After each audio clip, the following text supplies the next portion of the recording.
अस्सलाम वालेकुम फ्रेंड्स, आप देख रहे हैं एडवांस यूज़र यूट्यूब चैनल और मैं हूं आशिर महमूद। फ्रेंड्स, आज मैं आपके लिए माइक्रोसॉफ्ट एक्सेल का एक क्विक ट्यूटोरियल लेके आया हूं जिसके अंदर हम कुछ इंपॉर्टेंट चीज़ें कवर करेंगे, जिसके अंदर कुछ इंपॉर्टेंट फंक्शंस आ जाते हैं और कुछ फॉर्मेटिंग के बारे में बताना है और कुछ लेआउट के इंट्रोडक्शन बताऊँगा।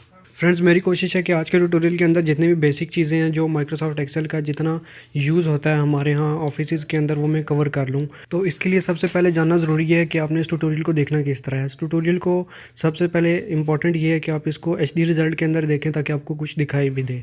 उसके बाद ये है कि इसको देखने के लिए आप मेथड को साथ साथ अप्लाई करें। जो मैं ब्रीफिंग दे रहा हूँ वो आप उसको स्किप ना करें।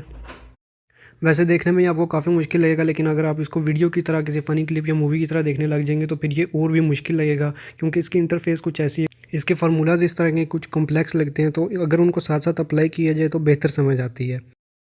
तो मेरी आपसे रिक्वेस्ट है कि वीडियो को स्किप ना करें और जो मेथड्स मैं फार्मूलाज बता रहा हूँ वो आप साथ साथ अप्लाई करते चले जाएं। और आई एम श्योर कि अगर आप इस वीडियो को सीरियस लेते हैं, अगर इसको साथ साथ अप्लाई करते हैं मेथड्स, तो आपको माइक्रोसॉफ्ट एक्सेल इतना आ जाएगा जितना कि किसी भी ऑर्गेनाइजेशन के अंदर बैठे शख्स को माइक्रोसॉफ्ट एक्सेल का यूज़ आता है। इसके जो फार्मूलाज को अगर आप समझना चाहते हैं तो एक बात आप सुन लें कि 90% लोगों को माइक्रोसॉफ्ट एक्सेल के फार्मूलाज नहीं आते।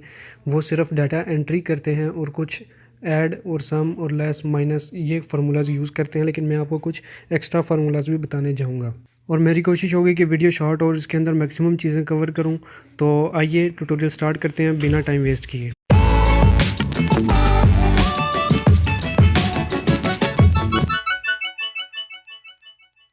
तो सबसे पहले इसका ओपन करने का मेथड देख लेते हैं। इसका सबसे पहला मेथड ये है कि आप राइट क्लिक करें, न्यू में जाएं और यहाँ से आप माइक्रोसॉफ्ट एक्सेल वर्कशीट ओपन कर सकते हैं।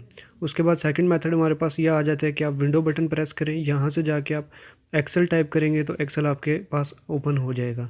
थर्ड मेथड ये है कि आप विंडो प्लस आर प्रेस करेंगे तो रन का डायलॉग बॉक्स आएगा, यहाँ पे आप एक्सेल टाइप करें, EXCEL, एंटर प्रेस करें तो माइक्रोसॉफ्ट एक्सेल की विंडो आपके सामने आ जाएगी। तो हो सकता है थोड़ा बहुत डिफरेंस हो मेरे और आपके सॉफ्टवेयर में, आप हो सकता है कोई और वेरिएंट यूज़ कर, लेकिन टेंशन लेने वाली बात नहीं है, सब चीज़ें सेम ही हैं। तो मैं यहाँ से एक ब्लैंक वर्कशीट पे क्लिक कर दूंगा।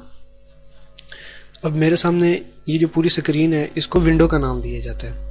ये माइक्रोसॉफ्ट ऑफिस एक्सेल की विंडो है। तो इसमें इसकी इंटरफेस में क्या क्या चीज़ें शामिल हैं।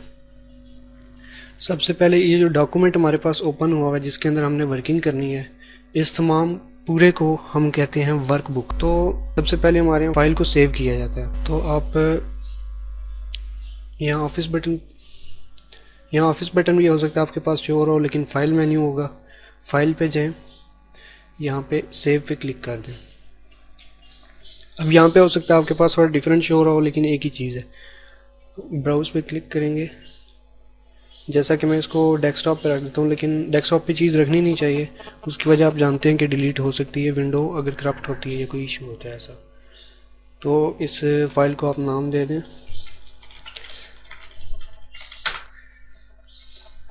माई वर्कबुक। ये था सेव करने का प्रोसीजर, लेकिन एक चीज़ आ जाती है सेव एज़। अब सेव और सेव एज़ में क्या फ़र्क है। अब देखिए कि अगर मैं इसके अंदर कोई भी डाटा एंटर करता हूँ और फाइल को सेव करता हूँ, जिसकी शॉर्टकट की Ctrl+S, तो फाइल सेव हो जाती है। लेकिन मैंने इस फाइल का एक और डुप्लीकेट बनाना है जिसका मैंने नाम चेंज करना है। अगर ये देखिए इसका नाम है माई वर्कबुक। अगर मैं Ctrl+S प्रेस करता हूँ या फाइल में जाके सेव कर देता हूँ तो ये इसी नाम से सेव हो जाएगी। लेकिन अगर मैं इसका नाम से चेंज करना चाहता हूँ तो फाइल पे जाऊँगा, सेव एज़ पे जाऊँगा, फिर ये मेरे से दोबारा से पूछेगा कि आप कौन सी जगह इस फाइल को सेव करना चाहते हैं। मैं जगह चेंज भी कर सकता हूँ, किसी भी जगह पे इसको सेव कर सकता हूँ और नया नाम दे सकता हूँ। तो इस तरह से सेव एज और सेव में डिफरेंस है। तो अब जो मेरे पास एक फ़ाइल आई है यहाँ पे जो मैंने सेव की थी, इस पूरी फाइल को हम वर्कबुक का नाम देते हैं। और ये जो नीचे आपके पास शीट शो हो रही है इसको हम नाम देते हैं वर्कशीट का। और ये जो प्लस का बटन है इससे नई वर्कशीट आती है। इस और इस शीट में बिल्कुल डिफरेंस है, ये दोनों अलग अलग शीट्स हैं। इस पे जो काम करेंगे वो इस पे डिस्प्ले नहीं होगा। तो यहाँ तक होगी शीट की बात। अब थोड़ा इंटरफेस की इसकी बात करते हैं। सबसे पहले ये आपको पता है ये क्लोज बटन है, मैक्सिमाइज बटन है, इसके साथ मिनिमाइज है। ये कुछ रिबन को कस्टमाइज़ करने का है। रिबन बेसिकली इस चीज़ को कहते हैं, ये जो सारे टैब्स हैं, फाइल मेन्यू है, होम है, इंसर्ट है, पेज लेआउट है, इन सब को मिलाकर हम एक रिबन कहते हैं। ये एक रिबन बना हुआ है, लड़ी जिसे कहते हैं उर्दू में। तो ये जो एक एक मेन्यू है इसको हम टैब कहते हैं। ये होम टैब है, ये इंसर्ट टैब है, ये पेज लेआउट टैब है। इसके साथ यहाँ पे हमारे पास क्विक बटन्स आ जाते हैं, जिसमें ये अनडू का है, ये रीडू का है, ये सेव का है और ये क्लोज वगैरह का है। तो इस सॉफ्टवेयर की इंटरफेस में बहुत सी चीज़ें हैं जिनको एक्सप्लेन करने में काफ़ी वक्त लग सकता है, और मैं एक्सप्लेन करूँगा जो ज़रूरी चीज़ें हैं उनको, तो टाइम वेस्ट करने वाली बात नहीं करेंगे। तो जो इम्पोर्टेंट चीज़ है वो डिस्कस करते हैं। तो ये आप बॉक्स देख रहे होंगे छोटे छोटे, इस एक बॉक्स को कहा जाता है सेल। हमने एक सेल के अंदर डाटा एंटर करना होता है, और ये सेल अगर इस तरह से देखे जाएँ तो इनको कहा जाता है रो यानी हॉरिजॉन्टली, और अगर इनको इस तरह से देखा जाए तो इनको कहा जाता है कॉलम्स यानी वर्टिकली। तो बेसिकली रोज़ और कॉलम्स को मिलाकर बनती है एक वर्कशीट, और जिस वर्कशीट में हमने काम करना होता है। इसके बाद आप देख रहे होंगे मैं जहाँ पे भी क्लिक करता हूँ यहाँ पे इसका एड्रेस चेंज हो जाता है। तो बेसिकली ये नेम बॉक्स है, हर सेल का एक एड्रेस होता है। इस वक्त अगर मैं यहाँ पे क्लिक करता हूँ तो इस सेल का नाम है A1, ए यहाँ से लिया गया, 1 यहाँ से लिया गया। अगर मैं यहाँ क्लिक करता हूँ तो इसका नाम आ जाता है E9, यानी इसका जो टॉप से अगर इसको देखा जाए तो ई है, ई कॉलम के अंदर ये मौजूद है और 9th रो के अंदर मौजूद है। इस तरह से सेल को पहचाना जाता है, इस तरह से सेल की शनाख्त की जाती है, उसको लोकेट किया जाता है। और इस पर कैसे काम करते हैं ये आगे चल के बताऊँगा। तो उसके बाद हमारे पास ये स्क्रॉल बटन आ जाता है जिसके ज़रिए हम स्क्रॉल डाउन स्क्रॉल अप कर सकते हैं। फिर जूमिंग की बात आ जाती है और लेआउट की बात आ जाती है। अक्सर हमारे पास एक इशू आ जाता है, वो ये इशू होता है कि हमें समझ नहीं आती कि हमारी वर्कशीट को क्या हो गया, वो व्यू चेंज हो जाता है। तो यहाँ से हम व्यू को ठीक कर सकते हैं। ये पेज लेआउट व्यू आ जाता है और इसके बाद ये आ जाता है नॉर्मल व्यू। जब भी हम डाटा एंटर करते हैं तो नॉर्मल व्यू के अंदर रख के करते हैं, और उसके बाद ये जूम इन जूम आउट का आ जाता है। अगर ये भी ख़राब हो जाता है और ठीक नहीं हो रहा, इस तरह करने से आप यहाँ 86 पर डबल क्लिक करें, इसको यहाँ पे 100 करके ओके कर दें। तो इस तरह से आपके पास वर्कबुक बिल्कुल सेट हो जाती है और आप इस पोजीशन में के डाटा एंटर कर सकते हैं। इसमें हम कुछ डाटा एंट्री का वर्क कर लेते हैं ताकि इसके समझ सकें कि इसमें डाटा एंट्री किस तरह करनी है और फॉर्मेटिंग किस तरह करनी है। जिस भी सेल के ऊपर आप क्लिक करेंगे तो इसके साइड में एक बॉर्डर सा आ जाता है, थिक लाइंस आ जाती है। इस सेल को हम एक्टिव सेल कहते हैं। तो फर्स्ट सेल को एक्टिव करें और इसके अंदर आपने टाइप करना है, मैं हेडिंग टाइप कर रहा हूँ एक,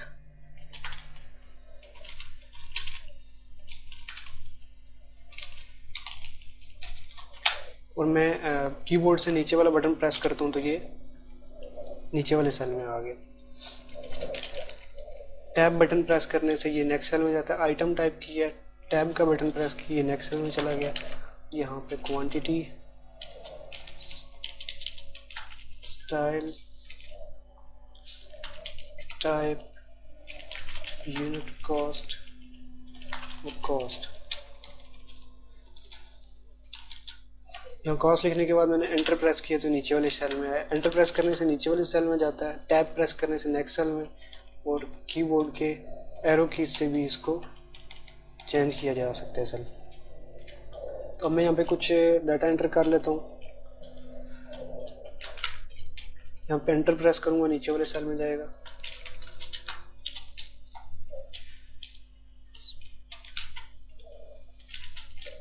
अगर आप पुराने सेल में एडिटिंग करना चाहते हैं तो इसके ऊपर क्लिक करेंगे और यहाँ पे अपने डबल क्लिक करना है, तब ये एडिटेबल हो जाएगा। एडिटिंग करने के बाद एंटर करेंगे तो दोबारा ठीक हो जाएगा।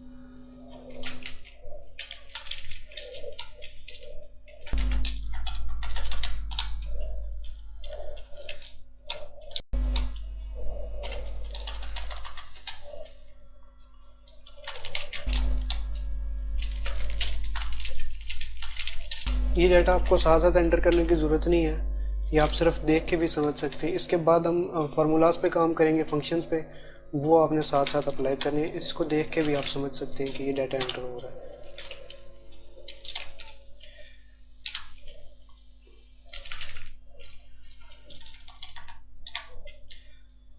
टाइप के अंदर मेटल,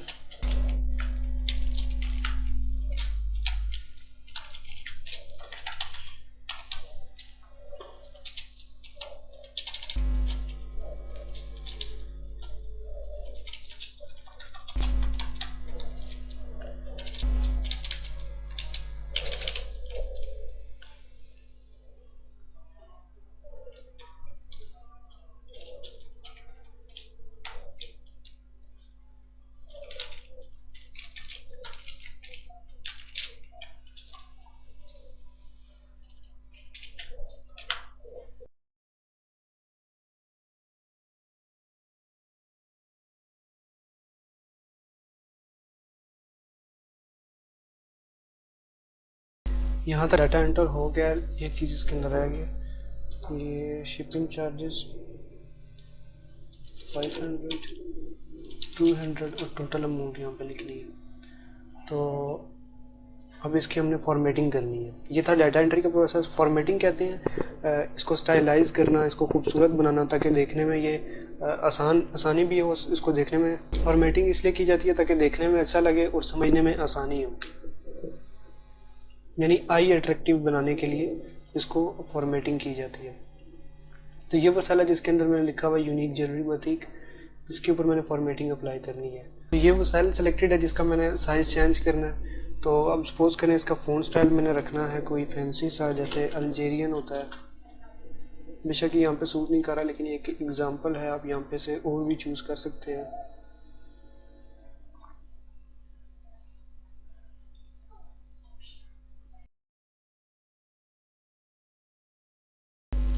अब इसका साइज़ आपने इंक्रीज़ करना है तो इसे सिलेक्टेड है।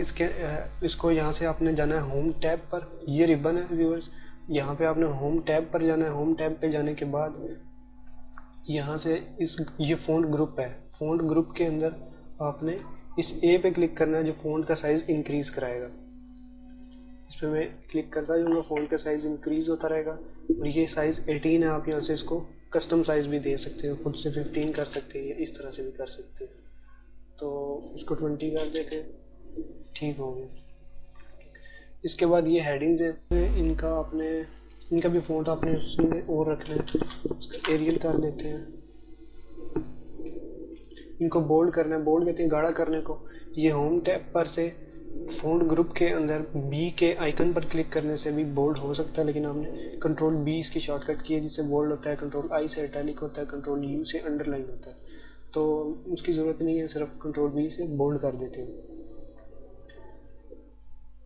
उसके बाद आ जाता है इसका साइज़ एडजस्ट करना। अब जैसे ये शिपिंग चार्जेस इस सेल के अंदर लिखा हुआ है लेकिन अगले सेल के अंदर भी जा रहा है, तो मैं यहाँ ए और बी के दरमियान में उस जगह पे क्लिक करूँगा जहाँ यहाँ पे आप क्लिक करके इसको अपनी मर्ज़ी से मूव करवा सकते हैं। यहाँ तक इसको कर सकते हैं, या फिर अगर आप चाहते हैं कि चार्जेस जो है वो नेक्स्ट लाइन में आए तो आप इस पर क्लिक करें। होम टैब में अलाइनमेंट के ग्रुप के अंदर है और रैप टेक्स्ट है। रैप टेक्स्ट इस कमांड का नाम है, इसकी कोई शॉर्टकट की नहीं। इस पर क्लिक करेंगे तो ये शिपिंग चार्जेस यहीं पे एडजस्ट हो जाएगा। इस तरह से भी अगर आप बेहतर समझते हैं, नहीं तो कंट्रोल जी से अनडू करें और वापस इस तरह कर दें और दोबारा यहाँ पे क्लिक करें और बी के दरमियान में इसको ड्रैग करें और यहाँ पे लाके क्लिक बटन छोड़ दें। इस तरह से ये ठीक हो जाएगा। उसके बाद आप समझते हैं कि ये जो वैल्यूज़ है ये सेंटर में आनी चाहिए, तो अलाइनमेंट पे जाएंगे। ये अलाइनमेंट में से सेंटर वाला सिलेक्ट करेंगे, आप क्लिक करेंगे तो ये सेंटर में आ जाएंगी। या फिर इनको राइट अलाइन करना चाहते हैं या लेफ़्ट अलाइन करना चाहते हैं तो इस तरह से आप कर सकते हैं। सपोज करते हैं इनको सेंटर में रख लेते हैं या इनको लेफ़्ट अलाइन कर लेते हैं। अब यहाँ पे इन सेल्स का साइज़ एडजस्ट करना है। इसको मैं यहाँ पे डबल क्लिक कर दूँ, ऑटोमेटिक एडजस्ट कर देगा। ये यूनिट कॉस्ट, इसको भी मैं यहाँ पे डबल क्लिक करता हूँ, ये भी ऑटोमेटिक एडजस्ट हो जाएगा। इसके बाद अब मैंने इसको बॉर्डर अप्लाई करना है, तो जितने वर्क को मैंने बॉर्डर अप्लाई करना है, जितने एरिया को, इसको मैं आइटम पे क्लिक करूँगा, यहाँ पे प्लस का साइन आ रहा है, यहाँ पे क्लिक करके रखूँगा और इसको ड्रैग कराऊँगा। अभी मैंने क्लिक किया हुआ, छोड़ा नहीं है, यहाँ पे मैं क्लिक को छोड़ देता हूँ। अब ये सिलेक्टेड है तो होम टैब के ऊपर आता हूँ, यहाँ से मैं बॉर्डर चूज़ कर सकता हूँ। ये साथ इसके ड्रॉप डाउन एरो है, इस पर क्लिक करता हूँ, यहाँ पे मैं ऑल बॉर्डर्स पे क्लिक करता हूँ। तो इसके हर तरफ साइडों पे, टॉप पे, लेफ़्ट राइट हर तरफ बॉर्डर आ गए। अभी ये जो हेडिंग है इनको आप सेंटर लाइन कर दें, अभी एक जैसी नज़र आएंगी। उसके बाद आप इनको कलर कर सकते हैं। ये सब कुछ फॉर्मेटिंग के अंदर आता है। इस तरह से एक हल्का सा कलर इसको दे दें। उसके बाद आप समझते हैं कि शिपिंग चार्जेस के अंदर आगे जो लाइंस लगी हुई नहीं आना चाहिए, एक सेल होना चाहिए पूरा, तो मैं सेल को मर्ज कर देता हूँ। तो ये होम टैब के अंदर ही मौजूद है, अलाइनमेंट के अंदर मर्ज सेल्स। इस पर मैं क्लिक करता हूँ। उसके बाद टैक्स वाले को भी मर्ज करना है, टोटल अमाउंट वाले को भी मर्ज करना है। तो अब करना ये है कि टोटल कॉस्ट कैलकुलेट करनी है, वो हम फार्मूले से कर लेते हैं। इस सारे यहाँ पे हम 300 के दरमियान में क्लिक करता हूँ, इसको यहीं से ड्रैग करके मैं नीचे ले जाता हूँ। यहाँ पे मैंने इसको छोड़ दिया और ये आप देखें सबमिशन का साइन बना हुआ है, ये ऑटो सम करता है। इसके ऊपर मैं क्लिक करूँगा, ये इसके ऑटोमेटिक इसको ऐड करके 87,000 ले आता है वैल्यू। और अगर आप इसका फार्मूला समझना चाहते हैं मैनुअली, तो यहाँ पे एक वैल्यू लिखें 5000, यहाँ पे लिखें 7000। तो अब मैं आपको समझाता हूँ कि ये कैसे वर्क करता है। यहाँ फार्मूला जहाँ पे भी होता है वहाँ पे सबसे पहले इक्वल का साइन डाला जाता है, इक्वल टू। ये फार्मूला है ऐड कर, तो एक्सेल के अंदर इसको सम कहा जाता है। यहाँ पे इज इक्वल के बाद आप लिखें सम, सम के बाद आपने ब्रैकेट ऑन करनी है, ब्रैकेट। उसके बाद आपने इसको बताना है कि ये वाला जो सेल है इसके अंदर ऐड करनी है वो वैल्यू जो इस सेल के अंदर मौजूद है। ब्रैकेट क्लोज की, एंटर प्रेस किया, तो ये ऐड हो। तो इससे बेहतर ये है कि आप यहाँ पे 2 वैल्यूज़ लिखें, रेंडमली ऐसे लिख लें कुछ भी, और इन दोनों को सेलेक्ट करने के बाद यहाँ इस आइकन पे क्लिक करें, ये वैल्यू ऑटोमेटिकली ऐड हो जाएगी। अब देख सकते हैं यहाँ पे एक फार्मूला बन गया है इस सेल के अंदर। इस सेल के अंदर वो फार्मूला नहीं है, इस सेल के अंदर वैल्यू है, और इस सेल के अंदर वैल्यू नहीं है, फार्मूला है। इस तरह से ये काम करता है। लेकिन अगर आप इस फार्मूले को समझ नहीं पा रहे हैं तो इसको समझना और भी आसान इस तरह से हो सकता है कि ये आपने वैल्यू एंटर की है 5 और ये है 25, इसके नीचे आपने इन दोनों को ऐड करना है, लेकिन आपको याद नहीं है सम लिखना था या क्या लिखना था। आप इक्वल का साइन डालें, ये मस्ट है। उसके बाद आप इसको मैनुअली बताएं कि ये वाला जो सेल है बीच में प्लस का साइन डालें, इसको प्लस करो उस वैल्यू के साथ जो इस सेल के अंदर मौजूद है। एंटर करेंगे तो ये प्लस कर देगा। लेकिन आप कहते हैं यार इसको प्लस नहीं करना था, मल्टीप्लाई करना था। यहाँ पे क्लिक किया, फार्मूला शो हो रहा है, इसके अंदर सिंगल क्लिक किया, बैक स्पेस दबाया, प्लस का साइन ख़त्म हुआ, मल्टीप्लाई का साइन डाला, एंटर किया, कर दिया, ये मल्टीप्लाई हो गई वैल्यू। तो ये बेसिक प्लस माइनस मल्टीप्लाई। इसी तरह मल्टीप्लाई के साइन के चेंज करके आप माइनस का डालेंगे तो ये माइनस कर देगा। तो इस तरह से फार्मूला अप्लाई किया जाता है और तो बिलियंस ऑफ वैल्यूज़ को with in a second calculate किया जा सकता है। तो ये बेसिक डाटा एंट्री थी। अभी हम थोड़ा इससे बेहतर वर्क करते हैं ताकि कुछ ज़्यादा समझ सकें आप। और यहाँ फॉर्मेटिंग में एक चीज़ रह गई, ये जो वैल्यू है, ये जो टेक्स्ट लिखा हुआ आप चाहते हैं कि ये सेंटर में आ जाए, तो इसको सिलेक्ट करें क्योंकि इस जगह पर नहीं आ रहा। तो यहाँ पे आप वापस जाएंगे, होम टैब पर मर्ज सेल्स पर जाएंगे, मर्ज इन सेंटर, ये ऑटोमेटिकली हो जाएगा। अब आप देखना चाहते हैं कि जो काम मैंने किया है कि वो प्रॉपर हुआ है या नहीं हुआ, ये प्रिंट होने के बाद कैसा दिखाई देगा, तो आप फाइल पे जाएं, प्रिंट पे जाएं, या प्रिंट प्रीव्यू आपके पास होगा तो ये यहाँ पे प्रिंट प्रीव्यू देगा कि ये प्रिंट होने के बाद ऐसा दिखाई देगा। तो यहाँ से अगर आप इस बटन पे क्लिक करते हैं शो मार्जिन्स, तो यहाँ से आप इसको एडजस्ट कर सकते हैं कि आपने इसको पेज के सेंटर में रख के प्रिंट करना है या किस तरह से। अब देखिए ये खूबसूरत दिखाई दे रहा है और इस तरह से डॉक्यूमेंट्स प्रिंट किए जाते हैं। अगर आप समझते हैं कि ये फाइल किसी को भेजनी है आपने और इसको आपने किसी को सेंड करनी है, तो अगर वो आप एक्सेल के फॉर्मेट में नहीं भेजेंगे, वो पीडीएफ में भेजेंगे। तो पीडीएफ बनाने के लिए फाइल, सेव एज,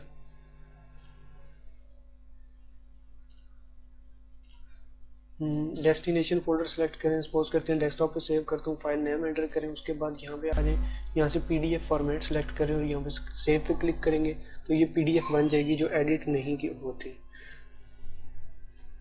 इसमें समझने वाली एक और चीज़ आ जाती है, वो ये है कि यहाँ पे आपने ये सारा काम कंप्लीट कर लिया है, जब आप प्रिंट करने लगे हैं तो आपको फिर पता चला है, फिर ऑर्डर है आपको कि इसके साथ आपने सीरियल नंबर देना था। अब कैसे ऐड किया जाए, तो आप इस कॉलम पे, फर्स्ट कॉलम पे यहाँ पे राइट क्लिक करें, इंसर्ट पे जाएं और ये ऑटोमेटिक यहाँ पे एक कॉलम ऐड करवा देगा। लेकिन यहाँ पे आप हेडिंग किस तरह देनी है, यहाँ पे मैं लिखूँगा, ये बहुत कमाल की ट्रिक बताने जा रहा हूँ, इसको ज़रा गौर से देखें।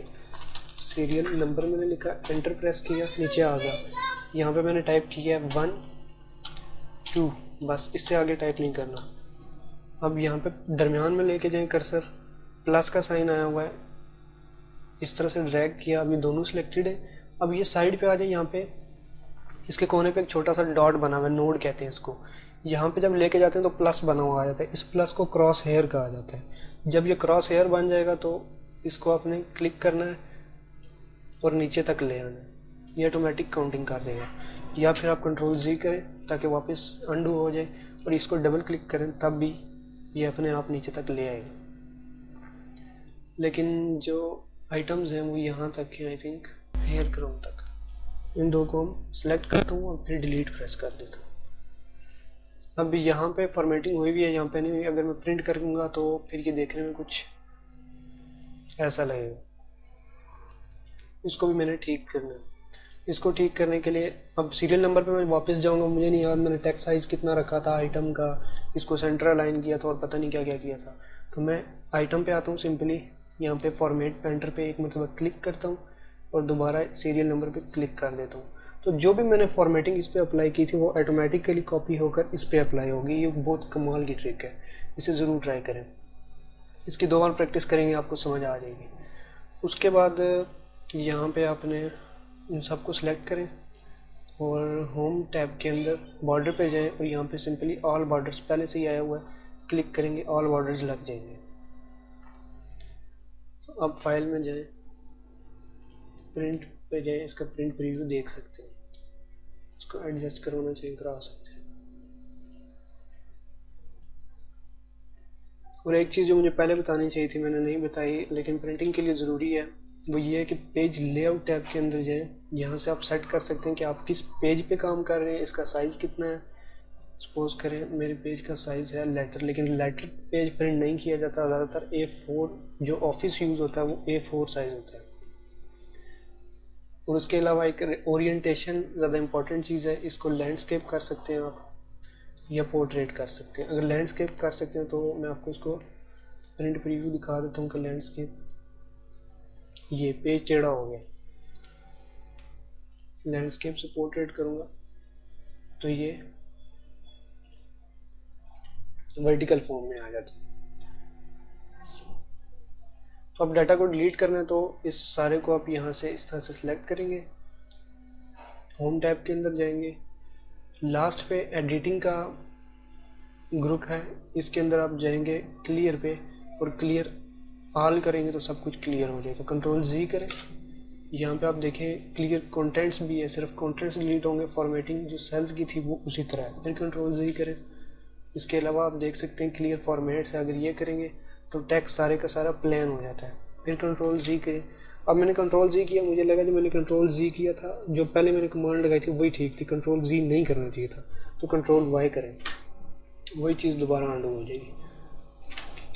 तो मैं इस सारे को क्लियर कर देता हूँ, क्लियर ऑल।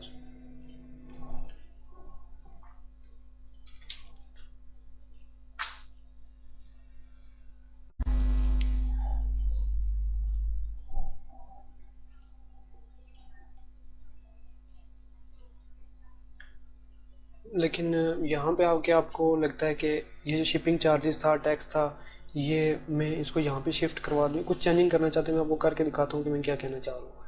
इसको सिलेक्ट करता हूँ मैं, सपोज करें इनको अनमर्ज करना चाहते हैं तो होम टैब के अंदर ये मर्ज वाला, इसको दोबारा क्लिक करेंगे, अनमर्ज हो जाएगा। इसको फिर से क्लिक किया, अनमर्ज सेलेक्ट किया, यहाँ पे क्लिक किया, अनमर्ज हो गया। अब ये जो शिपिंग चार्जेस, टैक्स और अमाउंट था, मैं कहता हूँ उसको यहाँ पे शिफ्ट करवा देता हूँ। कंट्रोल एक्स सेलेक्ट किया, सिर्फ एक बॉक्स में यहाँ पे क्लिक कर दीजिए, यहाँ पे कंट्रोल वी किया, ये सारा खुद ब खुद यहाँ पे आ गया। यहाँ पे डबल क्लिक करेंगे, सेट हो जाएगा।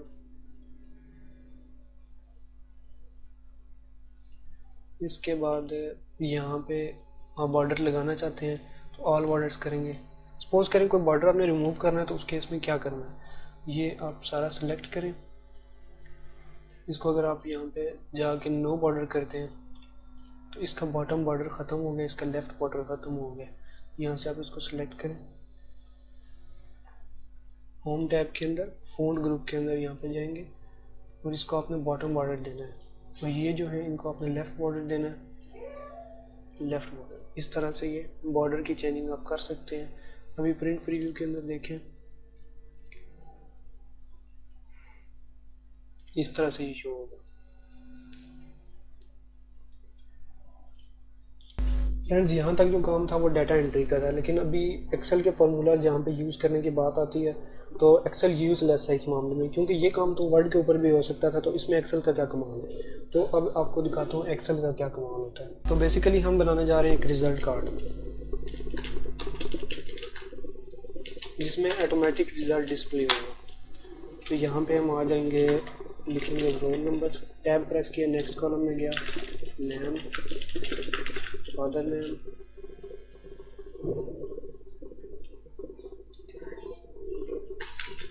क्लास,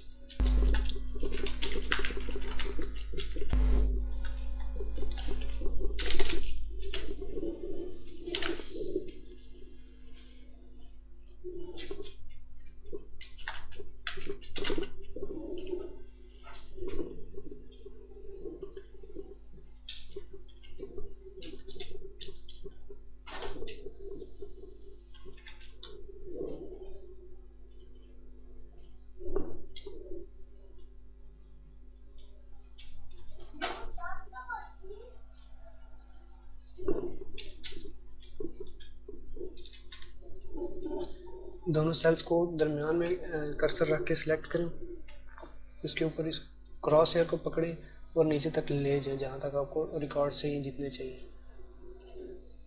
नेम पे रैंडमली कुछ नाम ऐड कर लें।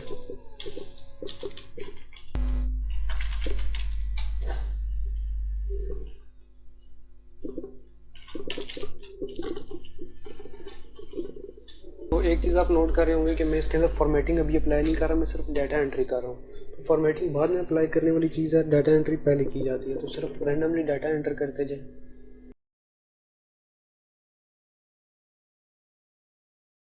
क्लास का मैं इसमें से नहीं रखना चाह रहा, मैं डिलीट करना चाह रहा हूँ। तो इस पूरे सेल को आप सेलेक्ट करेंगे, पूरे कॉलम को राइट क्लिक करेंगे, डिलीट कर देंगे, तो ये डिलीट हो गया।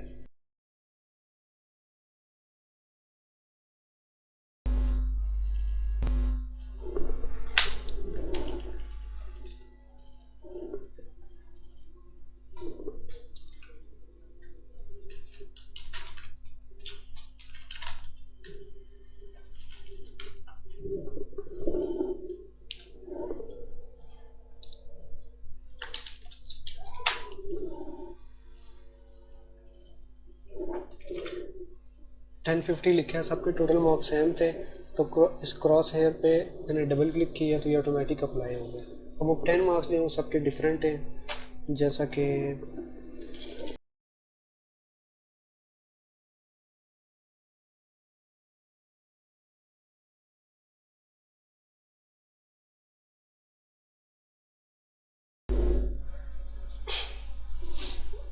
फिर मुझे याद आता है कि मैंने रिमार्क से पहले ग्रेड ऐड करवाना था। तो मैं इस पर राइट क्लिक करता हूँ, इंसर्ट पे क्लिक करता हूँ, यहाँ पे एक आ जाएगा नया।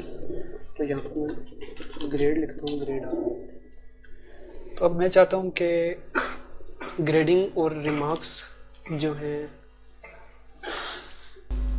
ग्रेडिंग और रिमार्क्स जो हैं वो ऑटोमेटिक है, इसके साथ साथ परसेंटेज भी मैं चाहता हूँ ऑटोमेटिक आए।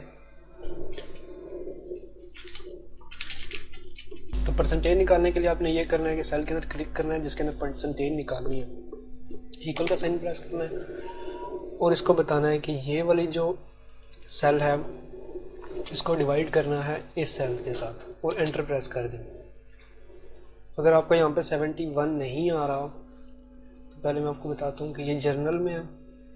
जर्नल से मैंने यहाँ पे इसको बनाया है परसेंटेज में, परसेंटेज से मैंने इसकी वैल्यू कम की है।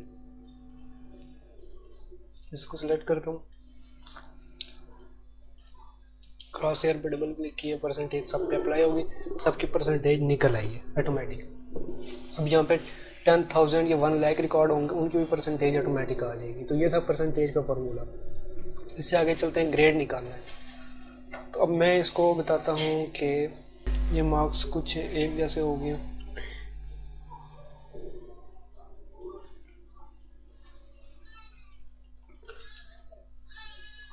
अब देखें कि मैं पीछे वैल्यू चेंज करता हूँ तो आगे ये खुद ब खुद चेंज हो जाती है। तो मैं थोड़ा डिफरेंस पैदा करने के लिए मैं इसके अंदर थोड़ी चेंजिंग करूँगा।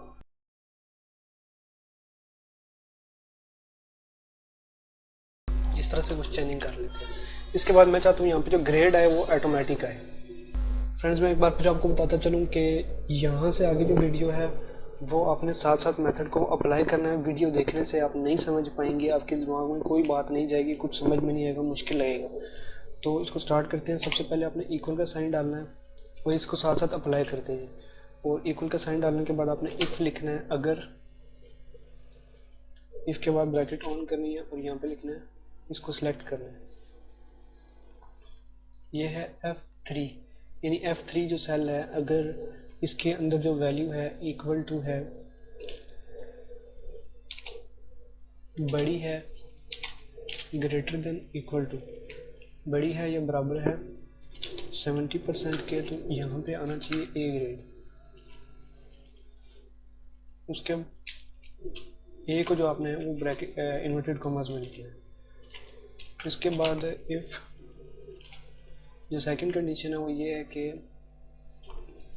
इस सेल के अंदर जो वैल्यू है वो बड़ी हो या बराबर हो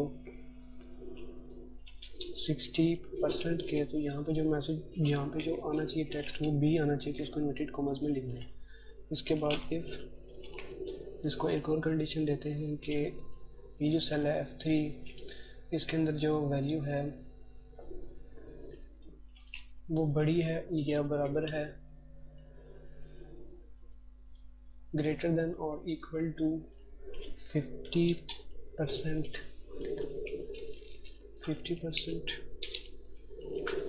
देन यहाँ पे आना चाहिए सी आपने इन्वर्टेड कॉमास में ही लिखना है।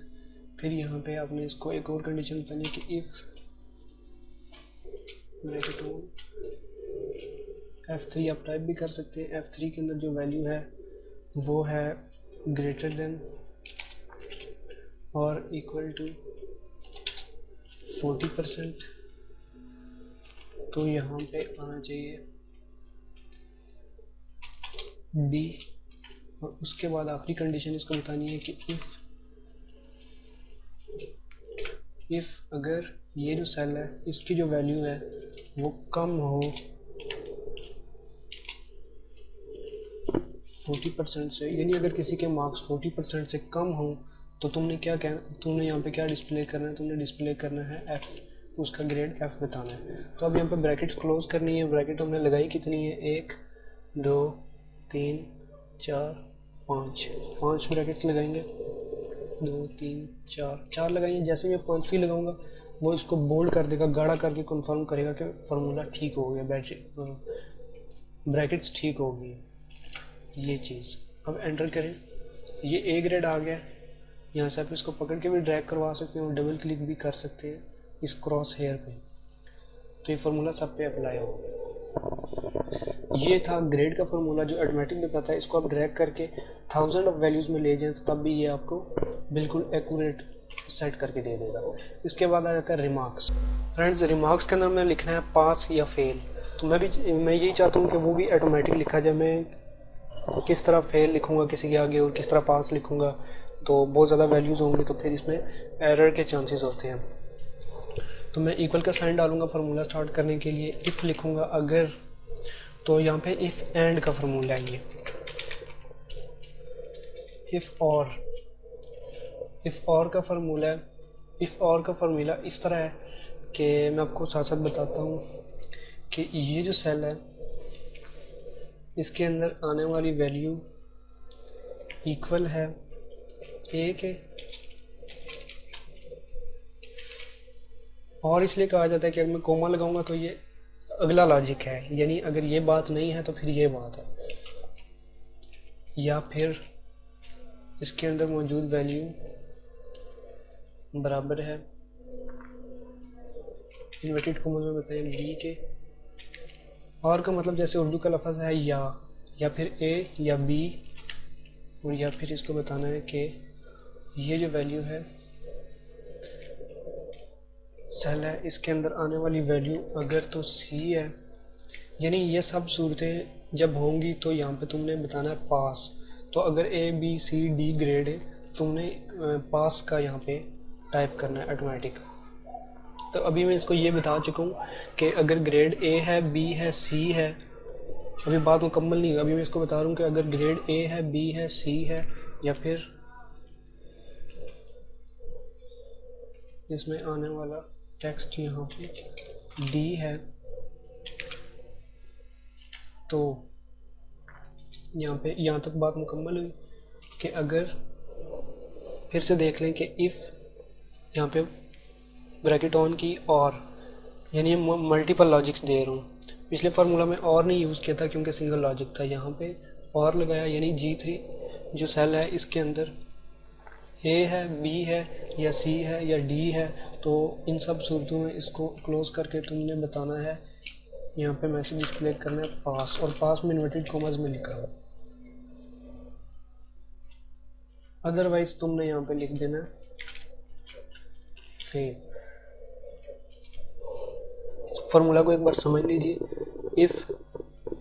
इफ़ और ब्रैकेट ओपन, यहाँ तक फार्मूले का इससे आगे समझने वाली बात है कि G3 जो सेल है, यानी G ये इस तरह से G है और 3 यहाँ से, G3 में ये वाला सेल आ जाता है, सेल का एड्रेस है। G3 जो सेल है इसके अंदर अगर वैल्यू A है, B है, C है, D है, तो तुमने इस सूरत में लिखना है पास।